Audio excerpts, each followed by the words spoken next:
Hello guys, so I decided that I'll do a little review about the Redmagic 5G. So I've had the phone for less than 24 hours. And there are just a few features that just bugged me, absolutely, have destroyed my confidence in the phone. To give you an idea, I was using a Huawei Y6 Pro 2019. That's like a really low-end phone. I think I bought it for like 150 bucks last year. And that's because I was using, I think, an S8 at the time, but then the screen was broken, and I decided that I didn't have enough money at the time, so I'll buy a cheaper phone. And the Huawei Y6 Pro was just really nice, and so I bought that phone at the time, and it served me really well, to be honest. But the other day, I just decided, I just changed my mind, and I was like, okay, I'm just gonna get a phone. I'm just gonna actually put more money into it and get a relatively expensive phone, but good. And so I was looking online, and I watched a ton of videos online, and I saw a ton of about Black Shark 3 and Redmagic 5G, and I was really excited for the phone. So to give you an idea, I ordered the phone. I don't remember when, but I ordered it on their website, and initially they gave me, I paid for the 2 to 3 shipping day. The products did not come in. They did not even ship the product after 3 days. It did not come in until last night. And I'm not gonna go crazy about that. We all know that COVID is going on. The world's in a frenzy right now. So I'm not, gonna be that asshole that absolutely goes nuts about this stuff. But so I got the phone last night finally, and I was really excited to use it. And so obviously I set it up and everything, and I started using it, and I just realized that basically not all gold is glitter. And so first of all, what is the problem with it? Well, there's a problem with the app launcher. The app launcher absolutely sucks. And let me give you an idea what I mean by that. People get Android because they want the customizability. They want to be able to customize it, their home screen and how they organize their apps and stuff. But this phone absolutely doesn't give you that feature. It's almost like you're locked in this weird quasi Apple world. Obviously, it's an Apple phone, but and it's just, it doesn't look appealing. Sometimes for my own reason, there are apps that you want to hide and stuff, and you should be able to hide it with some launchers on the Play Store. But with this thing, clear as day, you can't do anything. Someone just picks up your phone and boom, they can see everything that's on your phone. If they somehow get into your phone, there are some sensitive apps that you may want to hide. But this phone does not give you that feature, and it's just the boring, just up and down. And if you need to search something, you click on the search bar, you search it, and that's the only way to find anything. Because there's no organization, there's no letters on the side, there's no groups as in like entertainment, education, stuff like that, like you see on other launchers. I don't know who had this brilliant idea to make a launcher that sucks this much. And also, second point, there's a lot of pointless stuff in the settings. Honestly, like I don't know. I mean, if you go to like, for instance, Neo Al, it's simply that. It's simply that. Like it's not like you can toggle anything here. It simply shows you what it can do, and that's it. You're not like changing anything. It's like, why is it even in the settings? This should be in the manual book, not in the settings. And obviously you have the gaming dock and all the other stuff. But so going back to the app launcher, I mean, this thing it's just absolutely unappealing. And so that also comes back to the size of the apps. They're absolutely massive. It's almost like they're just trying to fill the space, like trying so hard to fill the space. And it shouldn't be like that. I mean, most phones just find it so seamlessly to have apps on the home screen or anywhere else. This thing is just trying to fit them on the screen, and some are small, like this one right here. So some are massive, like this one right here, and it's like, why are they all like that? Normally they're all evenly sized. You can round them off. You can do all sort of cool things to them.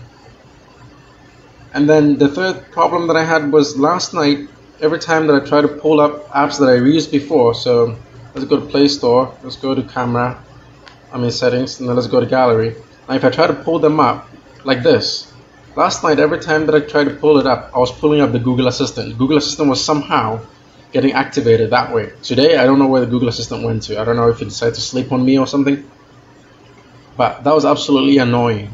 And every time that I tried to pull up the app drawer, I was having this problem too, where you have to do it a couple of times before it pops up. Sometimes it pops up, sometimes it doesn't. It's almost like you have to learn like a little trick about, oh, you have to do it in the middle before it comes up. If you do it from the back, it just doesn't work.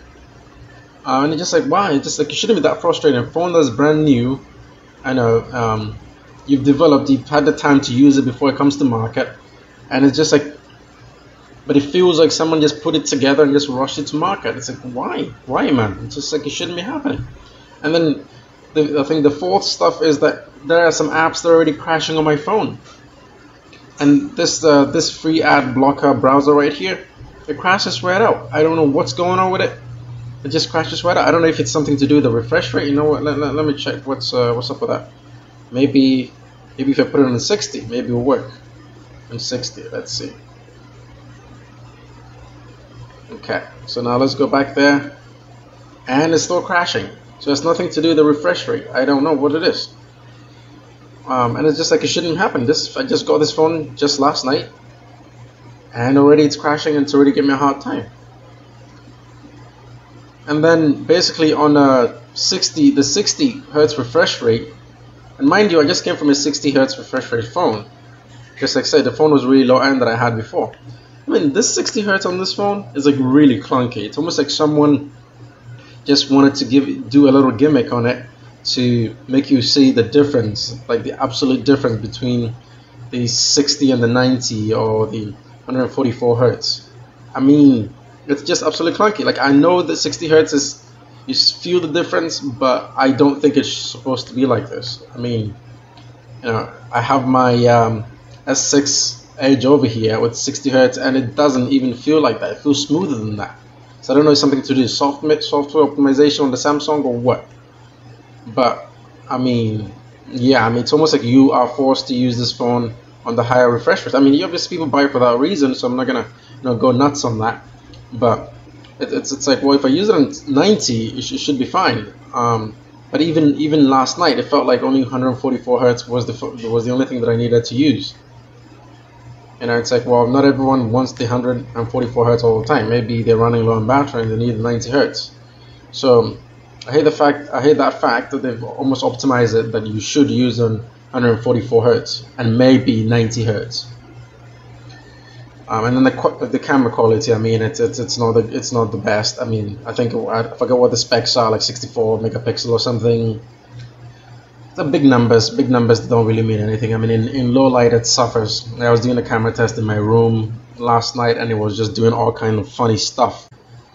Just like put like more useful stuff, not some flashy stuff for your phone, you know, to be on the market, and rush it to be on the market for that reason too.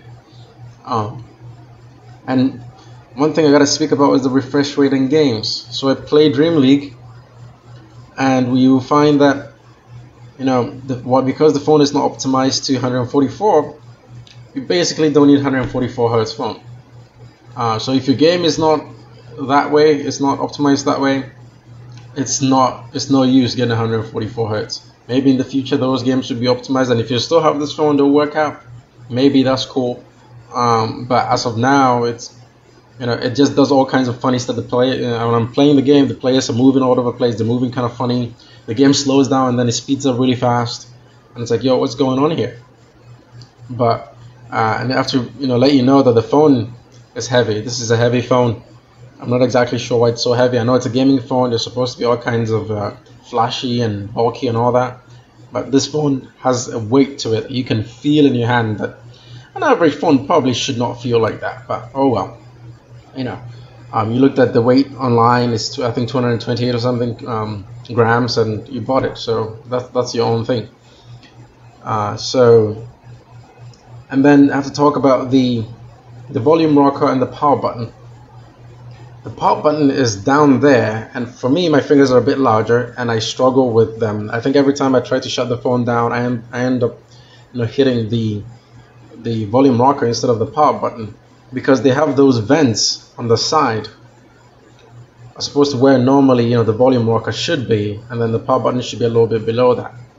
So when you're buying it, you have to take all these things into consideration. Maybe over time I'll get used to it, but as of this moment, I've already sent the Redmagic team a message saying that I want to return the phone.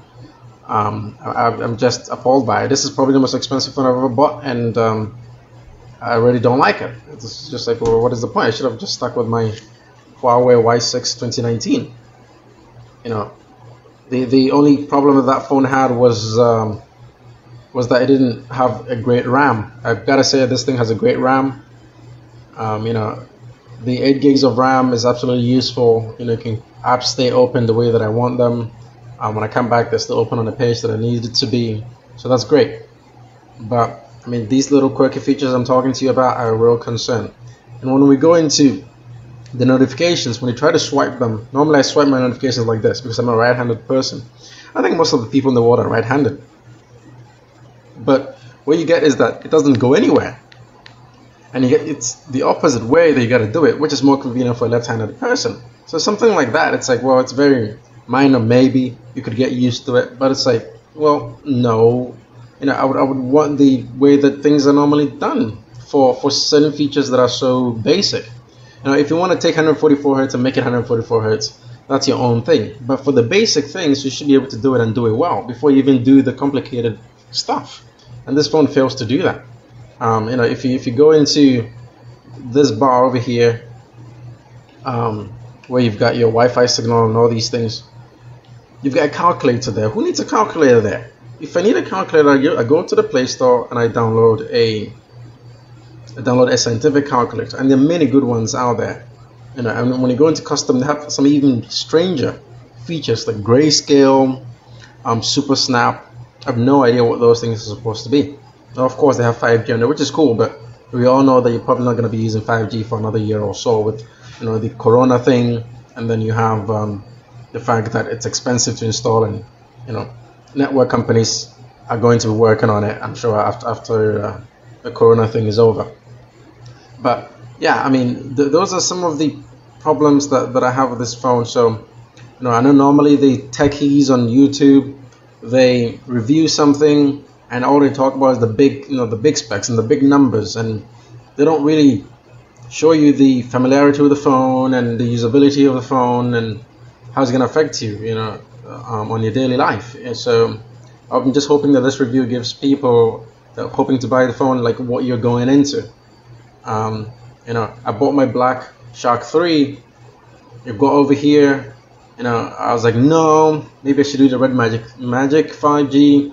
And so I returned my Black Shark 3, and now I have this phone where the app launcher absolutely blows. I mean, I think if the app launcher was not the problem, if there was, you know, just a normal app launcher you can install whatever, I think I would have been okay with that, with using the phone.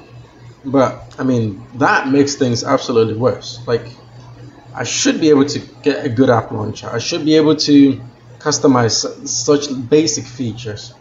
But anyways, that's the end of my rant. So I hope that I've given you something to think about if you've not gotten a phone or you're thinking about getting the phone. All right, stay safe.